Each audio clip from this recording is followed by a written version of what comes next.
प्यारे छात्र और छात्रा सबको सादर प्रणाम। मैं तुम्हारे हिंदी पंडित पाशा गुरुजी।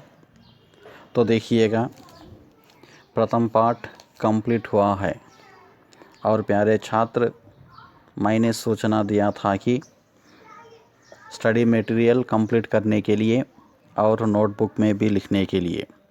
और तो देखिएगा, आज मैं दूसरा पाठ को पढ़ा रहा हूँ। ओके, दूसरा सेकंड लेसन को पढ़ा रहा हूँ। सभी ने पुस्तकों को ओपन कीजिए।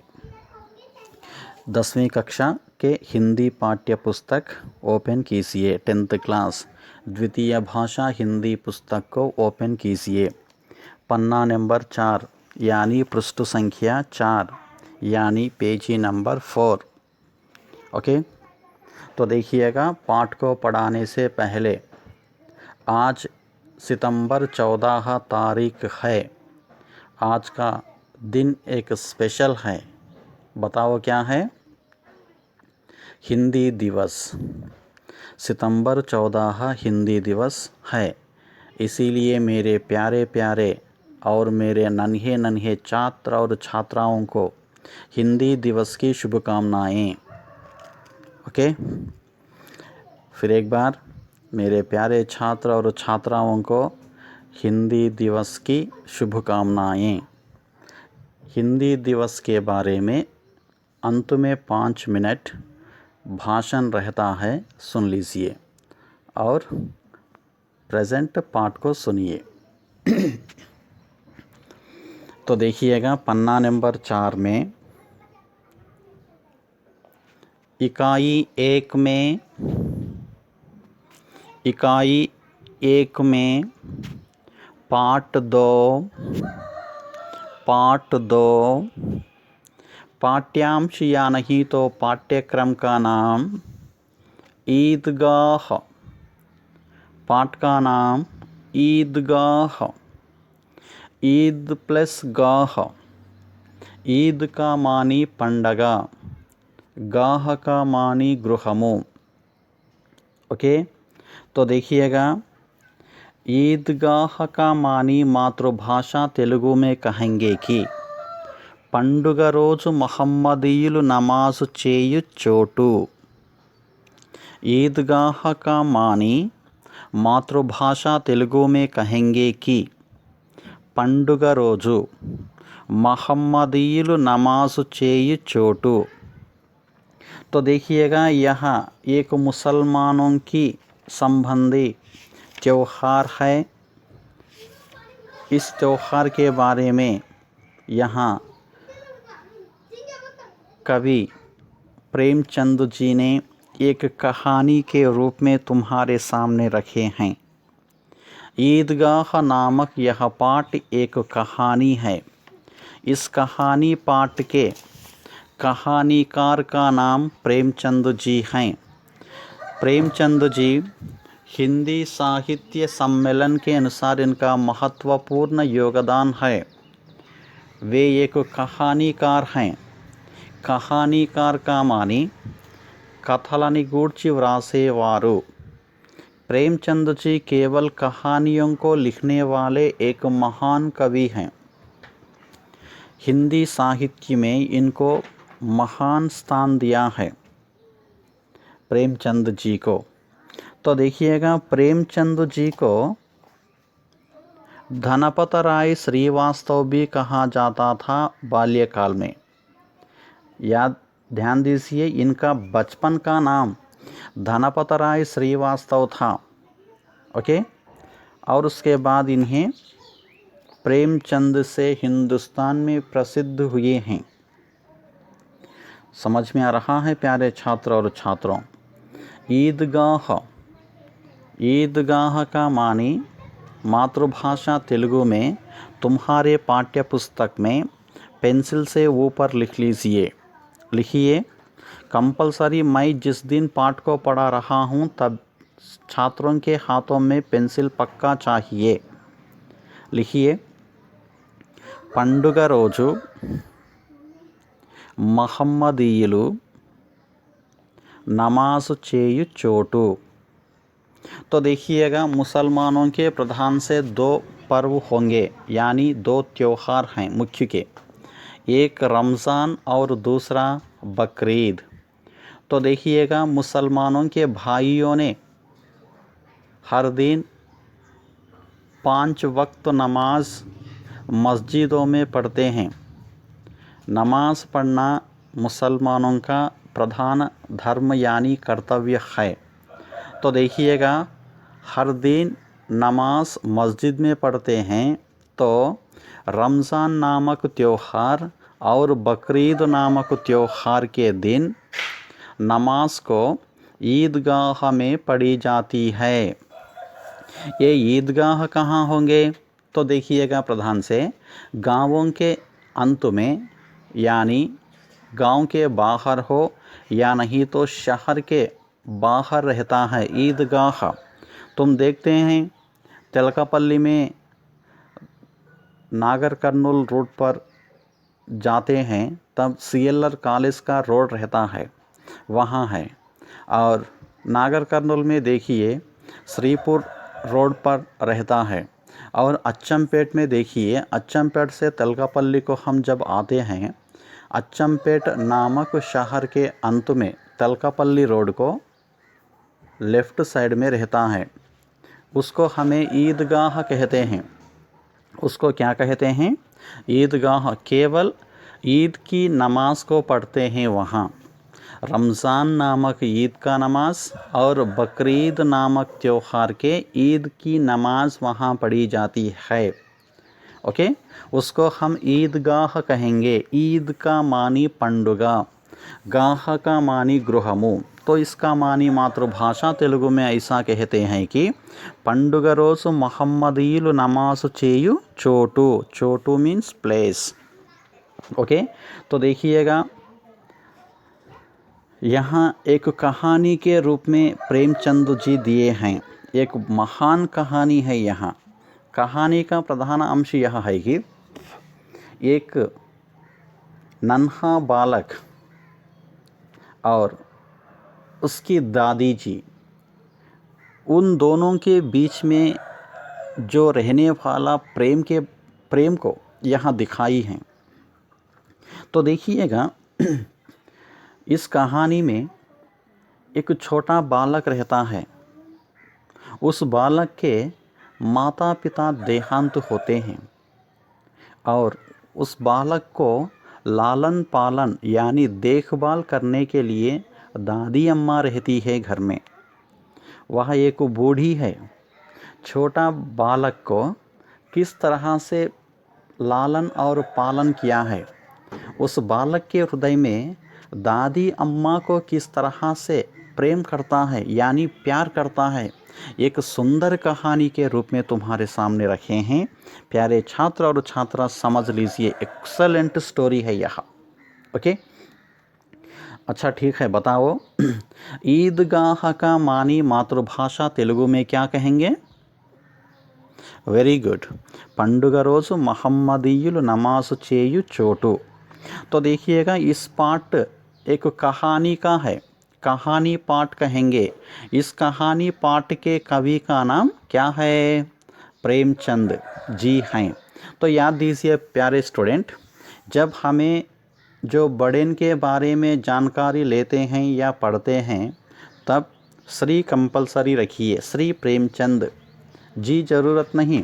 जब हमें नाम के सामने श्री नहीं रखें तब नाम के अंत में जी कंपलसरी चाहिए। ओके, प्रेमचंद जी कहेंगे या नहीं तो श्री प्रेमचंद ऐसा कह सकते हैं। अच्छा, तो देखिएगा प्यारे स्टूडेंट्स, हर पाठ में मैंने प्रथम पाठ जब पढ़ाता था उस समय कहा, हर पाठ में उन्मुखीकरण रहता है और उद्देश्य रहता है और विधा विशेष रहेगा और लेखक या कवि परिचय रहता है और विषय प्रवेश भी रहता है। तो देखिएगा आज हम पहले उन्मुखीकरण के बारे में जानकारी लेंगे। प्रथम, उन्मुखीकरण का मानी मातृभाषा तेलुगु में कहेंगे कि प्रस्तुतिकरण। उन्मुखीकरण का मानी प्रस्तुतीकरण पुस्तक में लिख लीजिए पेंसिल से। हर शब्द का मीनिंग को भी टेक्स्ट बुक में लिख लीजिए, क्योंकि तुम ये घरों पर बैठकर पाठ को जब पढ़ते हैं कठिन के शब्द होंगे, उस कठिन के शब्द जानकारी यानी पहचानने के लिए मीनिंग को लिख लीजिए, तुम्हें पाठ समझ में आ पाएगी। ओके। उन्मुखीकरण का मानी प्रस्तुतीकरण। वहाँ तो देखिएगा प्यारे स्टूडेंट्स, एक छोटी सी कविता है। ప్రస్తుతీకరణలో అక్కడ మీకు ఒక చిన్న పద్యం కనిపిస్తుంది, అద్భుతమైనటువంటి పద్యం. ఓకే, ఒకసారి నేను చదువుతాను, చూడండి. हर शब्द हर वाक्य पर ध्यान आकर्षित और समझ लेने के लिए प्रयत्न कीजिए प्यारे स्टूडेंट्स. पुस्तकें देखिए, पन्ना नंबर 4. पथिकों को जलती दोपहर में पेड़ सदा देते हैं छाया, खुशबू भरे फूल देते हैं हमको नव फूलों की माला, त्यागी तरुओं के जीवन से हम भी तो कुछ देना सीखें. ओके, तो देख लीजिए. पथिकों को जलती दोपहर में पेड़ सदा देते हैं छाया. पथिकों का मानी बाटसारुलु. ओके, पथिकों का मानी बाटसारुलु. बाटसारुलु कौन है? जब धीरे धीरे या चलते रहते हैं उसको हम बाटसारुलु कहते हैं. ओके, रास्ते पर चलने वाले. तो देखिएगा, एक ज़माने में पूर्व काल में यातायातन के साधन नहीं थे. एक गांव से दूसरे गांव को जाना चाहते हैं या नहीं तो एक गांव से दूसरे शहर को जाना चाहें तो केवल चलते थे. उन दिनों में व्हीकल्स नहीं थे, चलते थे. ओके, पथिकों का मानी बाटसारुलु. जल्दी का मानी मंडुతున్నా. जल्दी का मानी मंडुతున్నా. दोपहर, दोपहर का मानी మధ్యాహ్నము, आफ्टरनून. दोपहर का मानी మధ్యాహ్నము రాయండి. మే का मानी लो. మండుతున్న మధ్యాహ్న బాటసారులకు. पेड़, पेड़ का मानी చెట్లు. पेड़ का मानी చెట్లు. సదా, సదా का मानी ఎల్లప్పుడూ. సదా का मानी ఎల్లప్పుడూ. देते हैं, देते हैं का मानी ఇచ్చుట, ఇస్తాయి. ఛాయా, ఛాయా का मानी నీడ. ఛాయా का मानी నీడ. చూడండి, చెట్లు ఎల్లప్పుడూ నీడనిస్తాయి. మరొక్కసారి, మండుతున్న మధ్యాహ్న బాటసారులకు చెట్లు ఎల్లప్పుడూ నీడనిస్తాయి. तो देखिएगा, బాటసారులు నడుస్తూ ఉన్నప్పుడు మిట్ట మధ్యాహ్నము, మండుతున్న మధ్యాహ్నపు వేళలో చెట్లు నీడనిస్తాయి. మనిషి బాగా అలసిపోయి చెట్టు కింద విశ్రాంతి తీసుకుంటాడు. ఆ చల్లని నీడలో చల్లని గాలి వ్యాపిస్తూ ఉంటే మనిషికి చాలా హాయి అనేది కలుగుతుంది. ఓకే, మండుతున్న మధ్యాహ్న బాటసారులకు చెట్లు ఎల్లప్పుడూ నీడనిస్తాయి.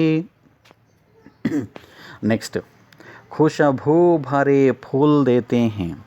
ఖుష్బూ అంటే సుగంధము. ఖుష్బూ అంటే సుగంధము. భరే కా మాని నిండిన. భరే కా మాని నిండిన. ఫూల్ అంటే పుష్పములు అనగా పువ్వులు, పూలు. దేతే హై అంటే ఇస్తాయి. సుగంధము నిండిన పూలు ఇస్తాయి. ఖుషబూ భరే ఫూల్ దేతే హై. సుగంధము నిండిన పూలు ఇస్తాయి. क्या देते हैं? फूल. कौन देते हैं फूल को? पेड़ देंगे. खुशबू भरे फूल देते हैं. సుగంధము నిండిన పూలు ఇస్తాయి. హమ్కో నవ్ ఫూలోం కీ మాలా. హమ్కో అంటే మనకు, హమ్కో మనకు, నవ్ అంటే న్యూ క్రొత్త, నవ్ కామాని కొత్త, ఫూలోంకి పువ్వుల యొక్క, మాల అంటే దండ, మాల కామాని దండ, మనకు కొత్త పూలమాలను ఇస్తాయి. సుగంధము నిండిన పూలు ఇస్తాయి, మనకు కొత్త కొత్త పూలమాలను కూడా ఇవ్వడము జరుగుతుంది. और त्यागी तरुओं के जीवन से. త్యాగి అంటే త్యాగధనులైన, త్యాగి కామాని త్యాగధనులైన, తరువోం కామాని చెట్లు, పేడన్న చెట్టు, తరువన్న చెట్టు, తరువోంకే కే కామాని యొక్క, జీవన్ సే జీవన్ కామాని జీవితము, సే అంటే నుండి, త్యాగధనులైన చెట్ల జీవితము నుండి లేదా జీవనము నుండి, త్యాగధనులైన చెట్ల జీవనము నుండి. హమ్ భీ తో కుచ్ దేనా సీఖే. హమ్ భీ మనము కూడా, కుచ్ దేనా కొంత ఇవ్వడము, దేనా అంటే ఇవ్వడము, కుచ్ అంటే కొంత, సీఖే నేర్చుకోవాలి, సీఖేం కామాని నేర్చుకోవాలి, మనము కూడా కొంత ఇవ్వడము నేర్చుకోవాలి త్యాగధనులైన చెట్ల జీవనము నుండి చూసి. చూడండి ఎంత అద్భుతమైనటువంటి కవిత ఇది. మళ్ళొకసారి హిందీలో చూడండి. పథికోं को जलती दोपहर में पेड़ सदा देते हैं छाया, खुशबू भरे फूल देते हैं हमको नव फूलों की माला, त्यागी तरुओं के जीवन से हम भी तो कुछ देना सीखें. इसका ट्रांसलेशन तेलुगु में यह है कि प्यारे स्टूडेंट्स सुन लीजिए.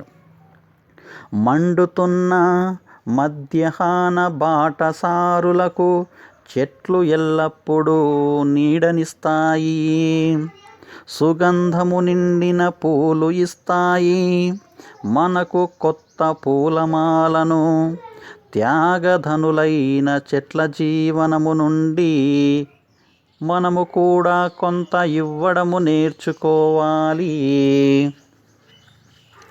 అంటే త్యాగధనులైన చెట్ల జీవితము నుండి మనము కూడా ఇతరులకు ఇవ్వటము కొంతైనా నేర్చుకోవాలి. तो देखिएगा, पेड़ हमें सब कुछ देती है, सही या नहीं? पेड़ों ने हमें पूरे देंगे, छाया देती है, फूल को देती है और फलों को भी देती है. हर एक पेड़ से हमें यूज़ है, सब कुछ पेड़ों ने देते हैं. उस पेड़ों को देखकर हमें भी कुछ देने के लिए आगे कदम डालिए. हम भी कुछ देना है, दूसरों को मदद करना चाहिए कंपलसरी. देखिए, त्यागी तरुओं के जीवन से, త్యాగధనులైన చెట్ల జీవనము నుండి, హమ్ భీ తో కుచ్ దేనా సీఖే మనము కూడా కొంత ఇవ్వడము నేర్చుకోవాలి. పేడోం కో దేఖకర్ హమే సీఖనా హై, చెట్లని చూసి మనము నేర్చుకోవాలి. समझ में आया है? ओके, तो देखिएगा वहाँ 3 प्रश्न हैं. उस प्रश्नों के उत्तर देने के लिए ट्राई कीजिए. फर्स्ट क्वेश्चन, पथिकों को जलती दोपहर में सुख व आराम किससे मिलता है? पथिकों को जलती दोपहर में सुख व आराम किससे मिलता है? బాటసారులకు మండే మధ్యాహ్నంలో సుఖము మరియు విశ్రాంతి దేని వలన కలుగుతుంది? आंसर बोलिए, ट्राई कीजिए. ठीक है, पथिकों को जलती दोपहर में सुख व आराम पेड़ों से मिलता है। బాటసారులకు మండే మధ్యాహ్నంలో సుఖము మరియు విశ్రాంతి చెట్ల వలన కలుగుతుంది. आराम का मानी विश्रांति.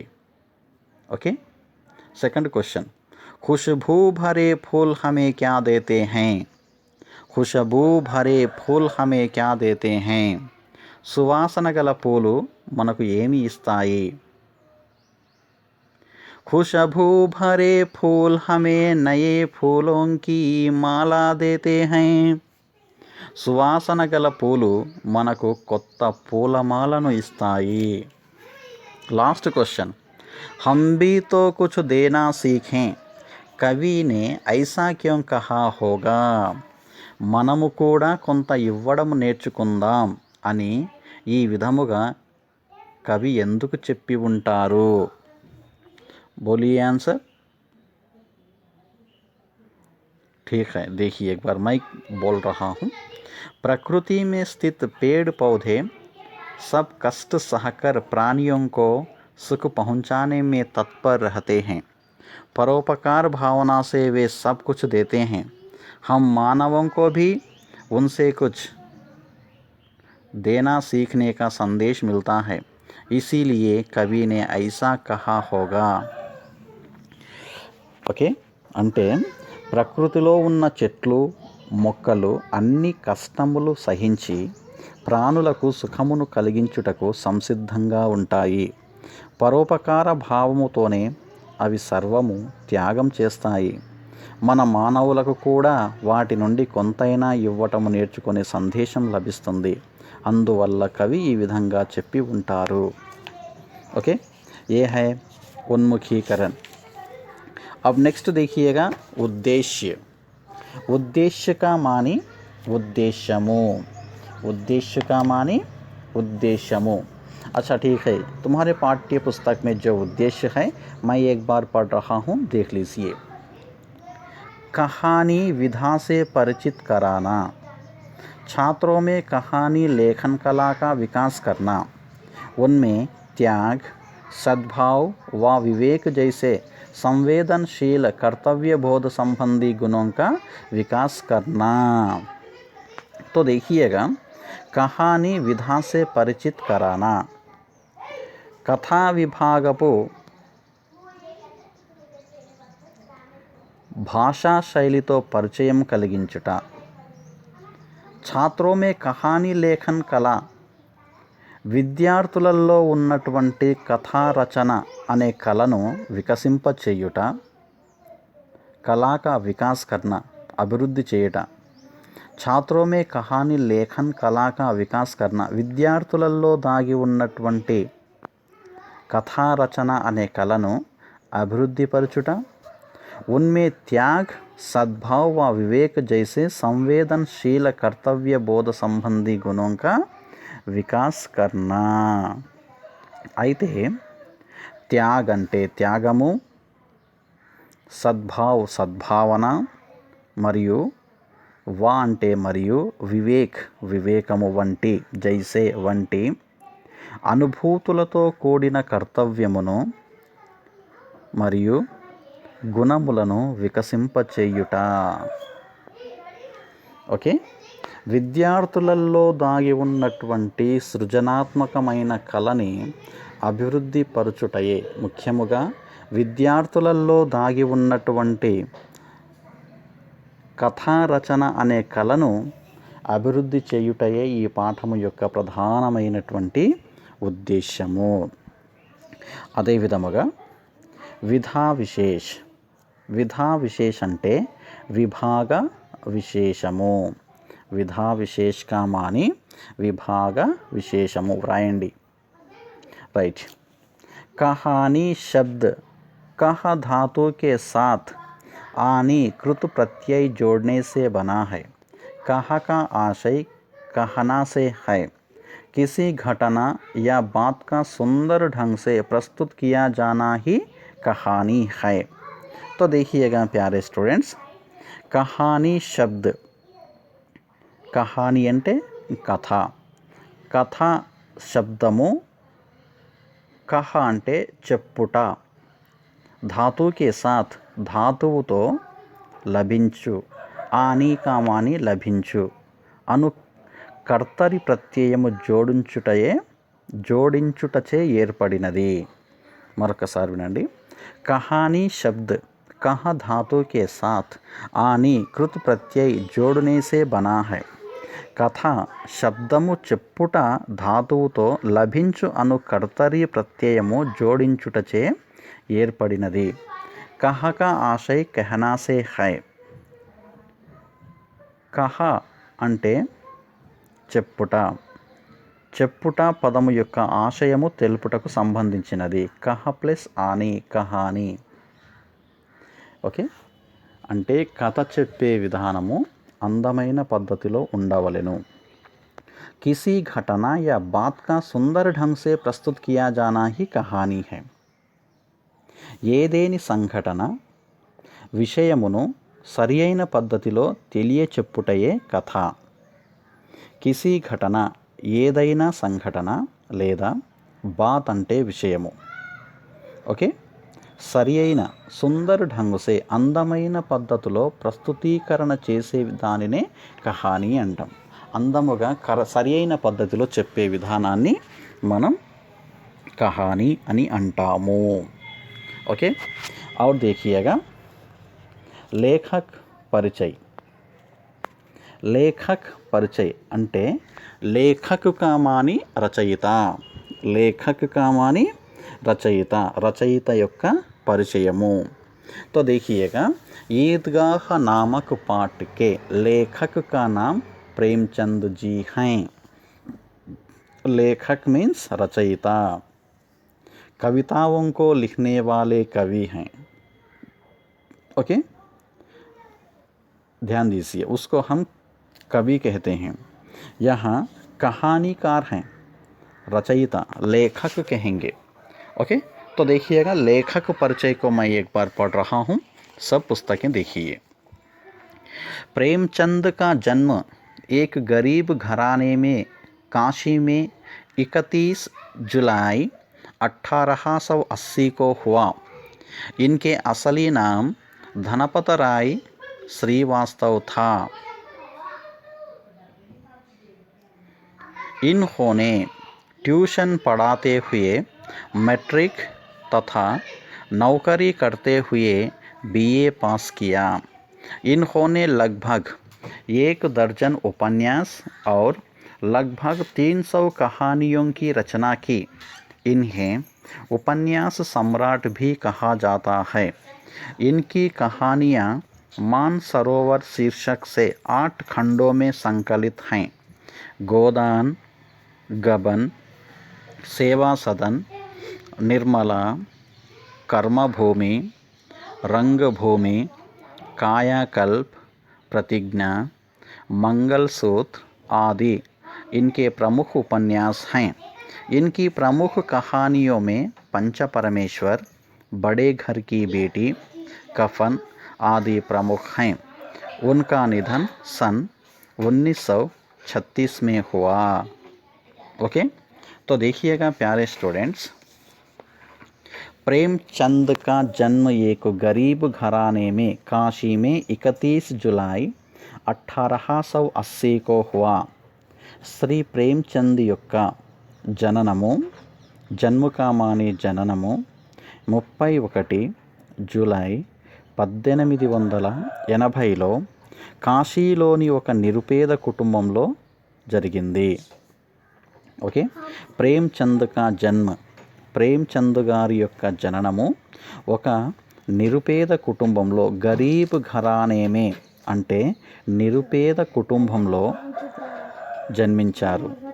ఓకే, 1880 జూలై 31 నాడు 1880 जुलाई 31 को प्रेमचंद ने एक गरीब घराने में काशी में जन्म हुए. ओके, ప్రేమ్చంద్ 31 జూలై 1880లో కాశీలోని ఒక నిరుపేద కుటుంబంలో జన్మించారు. ఇన్కే असली नाम धनपत राय श्रीवास्तव था या नहीं, तो इनके बचपन का नाम धनपत राय శ్రీవాస్తవ్ था. వీరి అసలైన పేరు లేదా వీరి బాల్యమందలి పేరు ధనపతరాయ్ శ్రీవాస్తవ్. ఓకే, వీరి అసలు పేరు ధనపతరాయ్ శ్రీవాస్తవ్.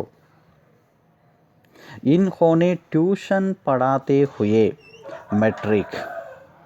వీరు ఇన్హోనే కా మాని వీరు ట్యూషన్లు చెప్పుతూ మెట్రిక్ తథా మరియు నౌకరీ కర్తే హుయే బిఏ పాస్ కియా ఉద్యోగం చేస్తూ బిఏ ఉత్తీర్ణులైరి.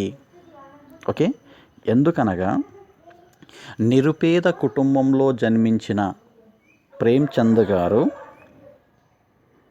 ట్యూషన్లు చెప్పుకుంటూ మెట్రిక్ పాస్ అయ్యాడు, ఉద్యోగం చేస్తూ బిఏ పాస్ అయ్యిండు. ఓకే, इन्होंने लगभग 1 दर्जन उपन्यास और 250 कहानियों की रचना की. వీరు సుమారుగా 1 డజను ఓకే, इन्होंने लगभग 1 दर्जन उपन्यास. उपन्यास का मानी నవలలు, ఉపన్యాస్ కా మాని నవలలు. లగ్భగ్ అంటే దాదాపుగా, దర్జన్ అంటే డజన్, డజన్ అంటే 12. వీరు దాదాపుగా 12 నవలలు రాశారు మరియు 250 కహానియోంకి రచనాకి దాదాపుగా 250 కథలు రచించారు. 250 కా మాని 250, 250 కథలని కూడా రాశారు. ఇన్హే ఉపన్యాస సమ్రాట్ భీ కహా జాతా హై. వీరిని నవలా చక్రవర్తి అని పిలుస్తారు. ఉపన్యాస సమ్రాట్ కా మాని నవలా చక్రవర్తి. ఉపన్యాస్ అంటే నవల, సమ్రాట్ కా మాని చక్రవర్తి. వీరిని నవలా చక్రవర్తి అని పిలుస్తారు. వీరి కథలు इनकी कहानियाँ मानसरोवर शीर्षक से 8 खंडों में संकलित हैं. इनकी कहानियाँ मानसरोवर शीर्षक से 8 खंडों में संकलित हैं. వీరి కథలు మానసరోవర్ పేరున 8 భాగములుగా సేకరించబడినది. గోదాన్, గబన్, సేవాసదన్, నిర్మల, कर्मभूमि, रंगभूमि, कायाकल्प, प्रतिज्ञा, मंगलसूत्र आदि इनके प्रमुख उपन्यास हैं. మొదలగునవి వీరి యొక్క నవలలు. ओके, इनकी प्रमुख कहानियों में पंचपरमेश्वर, बड़े घर की बेटी, कफन आदि प्रमुख हैं. వీరి ప్రముఖ కథలలో, కహానియో మే కథలలో పంచపరమేశ్వర్, बड़े घर की बेटी, कफन మొదలైనవి ముఖ్యమైనవి. ओके, ध्यान दीजिए प्यारे छात्र और छात्रा. ये है ईदगाह नामक पाठ के लेखक का परिचय. उस लेखक परिचय को ध्यान से पढ़िए. अच्छा, ठीक है प्यारे स्टूडेंट्स, तो देखिएगा आज हिंदी दिवस है. हिंदी दिवस क्यों, कब, कैसे मना रहे हैं कि सुन लीजिए. एक 2 मिनट की भाषण है. भारतीय स्वतंत्रता संग्राम में देश को एकता के सूत्र में बांधने के लिए एक भाषा की आवश्यकता हुई. यह काम हिंदी से ही साध्य हो सका. आज हमें 1 से अधिक भाषाएं सीखना जरूरी है, जिनमें हिंदी और अंग्रेजी का स्थान महत्वपूर्ण है. हिंदी से हम सारे भारत की पहचान अच्छी तरह से कर सकते हैं. भारत के अलग अलग प्रांतों में अलग अलग भाषाएं बोली जाती हैं. हमें भारत के सभी प्रांतों से जुड़ने के लिए एक भाषा की आवश्यकता होती है, जिसे सारे भारत के वासी जानते हैं. वैसी भाषा ही हिंदी है, जो सारे भारतीयों को एकता के सूत्र में बांधती है. हिंदी अपने शाब्दिक अर्थ से भी भारतीय कहलाती है. इसलिए देश के वर्तमान और भविष्य को ध्यान में रखकर भारतीय संविधान ने अनुच्छेद 343(1) के तहत हिंदी को 14 सितंबर 1949 को राजभाषा के रूप में गौरवान्वित किया है। तब से हम हर वर्ष 14 सितंबर को हिंदी दिवस मनाते हैं। मेरे प्यारे छात्र और छात्रा, आज सितंबर 14 सितंबर है। सारे हिंदुस्तान में हिंदी दिवस धूमधाम से मनाई जा रही है। सबको हिंदी दिवस की हार्दिक शुभकामनाएं। हिंदी दिवस कब से मनाते हैं? 1949 सितंबर 14 तारीख के दिन संविधान के अनुच्छेद 343(1) के तहत पर राजभाषा के रूप में गौरवान्वित किया है। तब से लेकर आज तक हर वर्ष 14 सितंबर को हिंदी दिवस धूमधाम से मनाई जा रही है। पाठशालाएं नहीं हैं, इसीलिए आज हम सब घरों में हिंदी दिवस मनाएंगे। सबको हिंदी दिवस की शुभकामनाएं। तुम्हारे सहेलियां, तुम्हारे साथियों को और तुम्हारे माता पिताओं को और तुम्हारे रिश्तेदारों को कहो, शुभकामनाएं तुम्हारे ओर से दीजिए। ठीक है, सबको हिंदी दिवस की शुभकामनाएं देते हुए समाप्त कर लेता हूं। दूसरे यह पाठ कंटिन्यू नेक्स्ट क्लास में होगी और लेखक परिचय को ध्यान से पढ़िए। ठीक है, धन्यवाद देता हूँ।